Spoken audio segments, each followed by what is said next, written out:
Now I'm going to start the next topic, Newton's law of gravitation. So let us start by this topic.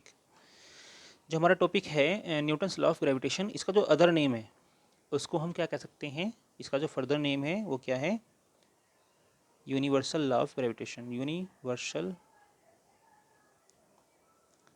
Law of gravitation, इसका क्या मतलब है, that is means gravitation,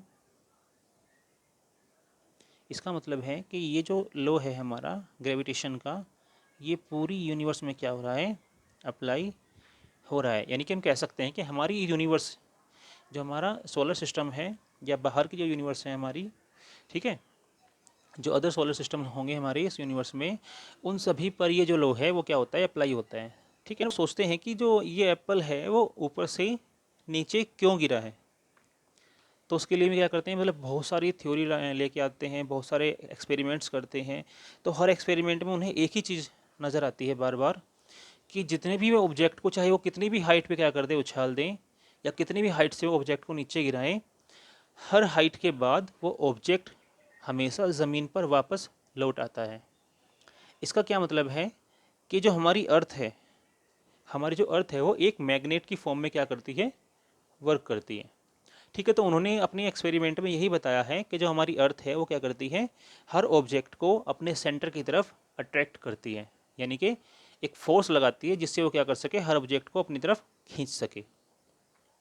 ठीक है, तो इस लोगों में क्या करते हैं, थोड़ा सा एक्सप्लेन करते हैं। ठीक है, जैसे उन्होंने समझाया था, तो उन्होंने क्या कहा था कि every object by the theory of Newton's law, every object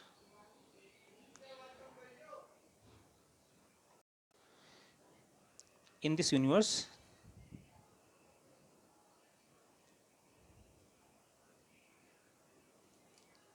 attract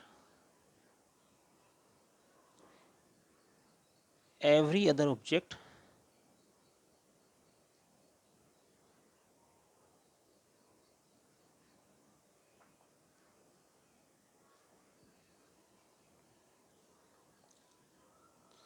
with a force।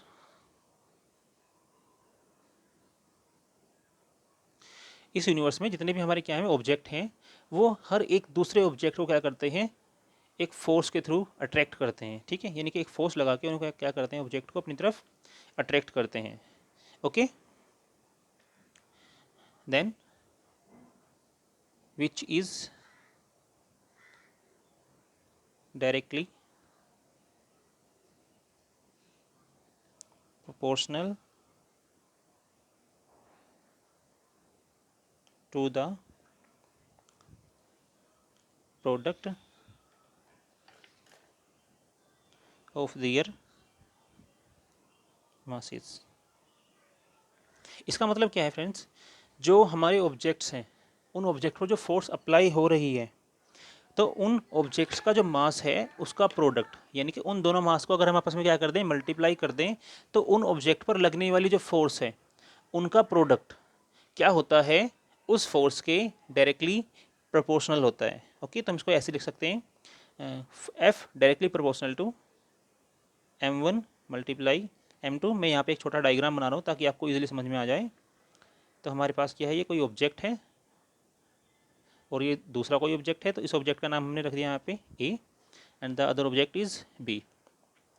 तो ऑब्जेक्ट ए पर, ए क्या कर रहा है, ऑब्जेक्ट बी पर एक फोर्स अप्लाई कर रहा है, उसको अट्रैक्ट करने के लिए, उसको खींचने के लिए क्या कर रहा है, एक फोर्स अप्लाई कर रहा है। तो हमने इसका नाम रख दिया एफ ए, यानी कि एफ ए क्या है, ए ऑब्जेक्ट द्वारा लगाई गई क्या है, एक फोर्स है। Okay, and the object B क्या कर रहा है, ऑब्जेक्ट ए पर एक फोर्स अप्लाई कर रहा है ताकि वो क्या कर सके, सेम फोर्स से, सेम फोर्स, ध्यान रखना, सेम फोर्स से उस ऑब्जेक्ट को क्या कर सके, अपनी ओर अट्रैक्ट कर सके टुवर्ड्स देयर सेंटर। ओके, तो ये क्या हो गई हमारी यहाँ पे फर्स्ट इक्वेशन हो गई from the first term. And the next term क्या है इसमें, वो कहता है हमसे कि and the force is inversely proportional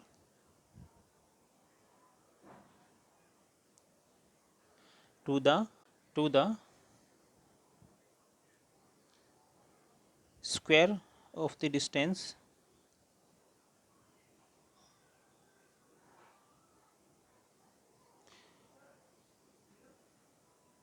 from their centers. Means जो हमारे पास ऑब्जेक्ट हैं, इन ऑब्जेक्ट के सेंटर से, मैं आपको यहाँ पे दोबारा डायग्राम बना रहा हूँ, सेम डायग्राम हम यहाँ पे ड्रॉ करेंगे। ये फोर्स क्या है हमारी, एफ ए है।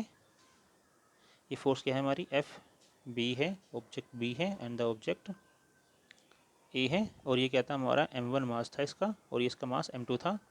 देन इनके सेंटर से, ऑब्जेक्ट के सेंटर से मैं यहाँ पे एक लाइन ड्रॉ कर रहा हूँ, ठीक है। तो इनके सेंटर से जो बीच की डिस्टेंस है r, यानी कि इस डिस्टेंस के स्क्वायर के इन्वर्सली प्रोपोर्शनल होती है।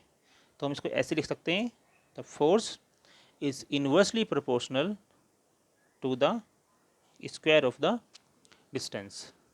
ओके फ्रेंड्स, इन्वर्सली प्रोपोर्शनल होता है।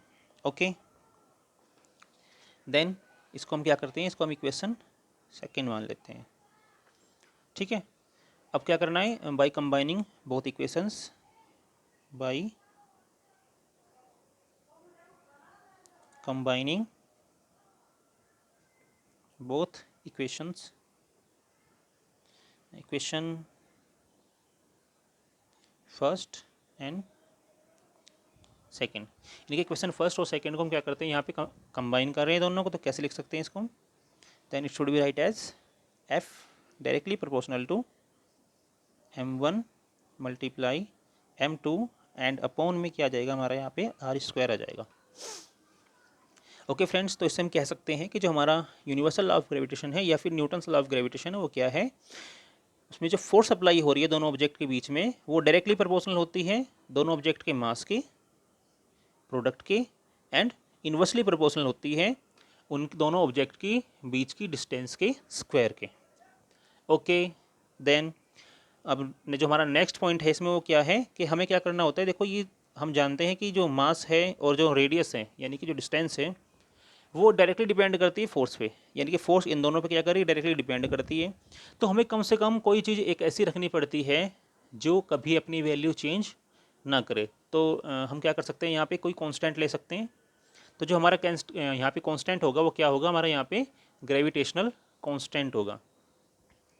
ओके, क्योंकि हम यहाँ पे ग्रेविटी की बात कर रही है, ग्रेविटेशन फोर्स की बात कर रहे हैं, तो कांस्टेंट भी कैसा होना चाहिए, ग्रेविटी के अकॉर्डिंग ही होना चाहिए, ठीक है। तो यहाँ पे जो हम कांस्टेंट लेते हैं वो क्या लेते हैं, gravitational constant. So the next point is, इसको हम ऐसे लिख सकते हैं, हमें क्या करना होता है, यहाँ से ये प्रोपोर्शनल का मार्क यहाँ से रिमूव करना होता है, क्योंकि प्रोपोर्शनल क्या शो करता है, आप जानते हैं सभी, ये क्या शो करता है, डायरेक्टली डिपेंडेंट बताता है ये। लेकिन हमें यहाँ पे क्या करना होता है, वैल्यूज़ को इक्वलाइज करना होता है। तो इसलिए हम क्या करते हैं, यहाँ पे प्रोपोर्शनल मार्क्स को यहाँ से रिमूव कर देंगे, उसकी जगह पे हम क्या रखते हैं, यहाँ पे कोई कॉन्स्टेंट वैल्यू रख लेते हैं। देन तो हमने यहाँ पे क्या रखा भाई, हमने यहाँ पे रख लिया है कैपिटल जी। कैपिटल जी क्या है, कैपिटल जी यहाँ पे कांस्टेंट है। कौन सा constant, gravitation constant. Okay, then इसको हम एज इट इज़ लिख लेते हैं, m1 मल्टीप्लाई m2 अपॉन में आर स्क्वायर। तो ये क्या हो गया हमारा, that is the law of gravitation और न्यूटन्स लॉ ऑफ ग्रेविटेशन, या फिर हम इसको क्या कह सकते हैं, यूनिवर्सल लॉ ऑफ ग्रेविटेशन इसको कह सकते हैं। ओके, अब इसकी जो यूनिट होती है वो क्या होगी, हम सभी जानते हैं जो हमारा फोर्स होती है, फोर्स की यूनिट हमेशा क्या होती है, न्यूटन। ओके, क्योंकि न्यूटन ने ही इसको एक्सप्लेन किया है, तो न्यूटन ने क्या किया था, अपना नाम चलाने के लिए इस फॉर्मेशन को, जो अपनी यूनिट है, अपने नाम से एक्सप्लेन किया था। ओके, अब थोड़े से मैं यहाँ पे पॉइंट लिखवा रहा हूँ, where G is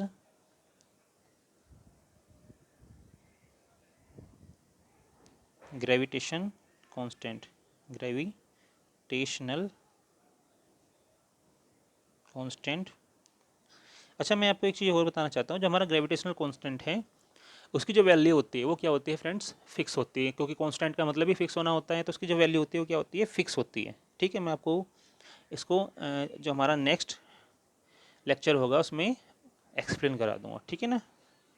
okay, and m1 m2 masses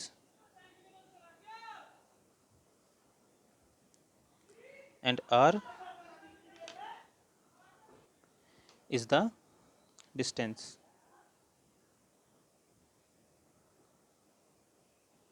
between the objects. Okay, goodbye and take care.